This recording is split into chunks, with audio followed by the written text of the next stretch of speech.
is as old as the human race itself. It has been the inspiration for many a genius for thousands of years. We take for granted that this emotion is universal, and we honor it each year on February 14th. But a close examination of the evolution of romance reveals how much our Western notion of love has changed over the years. Thus, from my lips, by thine, my sin is purged.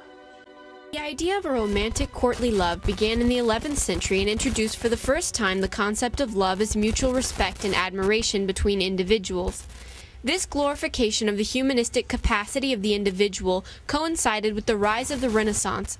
Sex became associated with love for the first time. The Catholic Church naturally disapproved. Indeed, St. Thomas declared that to kiss and touch a woman with delight, even without thought of fornication, is a mortal sin. But love, as we know, is much stronger than any attempt to restrain it. The 18th century was the great age of reason in which intellectuals triumphed rational thought over religious devotion. The mythical libertine Don Juan was fast becoming the hero of the day in a society that tolerated almost anything so long as one's manners were impeccable.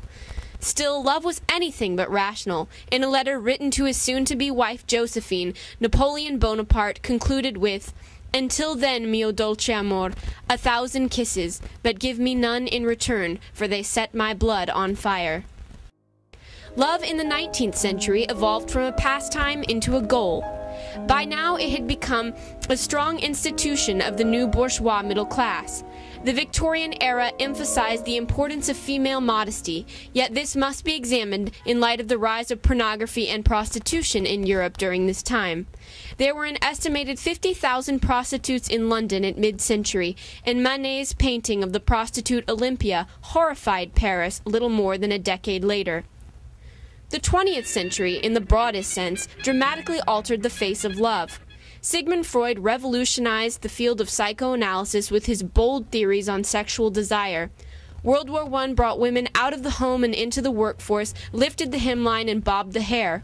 Indeed, it might be fair to say that war, arguably the opposite of love, is what revolutionized romance so much in the last century. Marriage became not only a practical arrangement, but one intended to fulfill the emotional needs of both partners, and children became lovable luxuries instead of economic assets. And as for the 60s, well, we know all about them. So what does the 21st century have to say about love? Let's find out. What's love got to do with it? That's a good question. Love to me is seeing someone across in a cafe and making eye contact for that first 2 seconds. What is love? Baby, don't hurt me.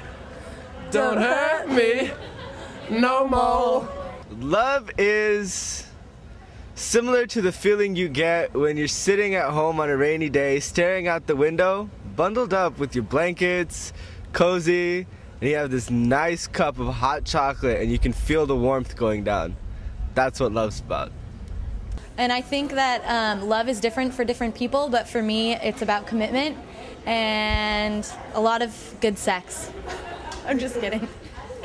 Is that bad? Okay. The famous 20th century author Iris Murdoch once said, "Love is the difficult realization that something other than oneself is real." Perhaps that's true, but if that doesn't suit you, the great 19th century philosopher and theologian Kierkegaard advised, "Don't forget to love yourself." And for those of you who despair of love, do not. As William Shakespeare pointed out, the course of true love never did run smooth. So next time you write a love letter, blow a kiss, or compose a song, just remember that history, my friends, is on your side when you conjure those 3 magic words, "I love you." Happy Valentine's Day, CalTV viewers. I'm Sonia Fleury. What is love? Baby, don't hurt me. Don't hurt me.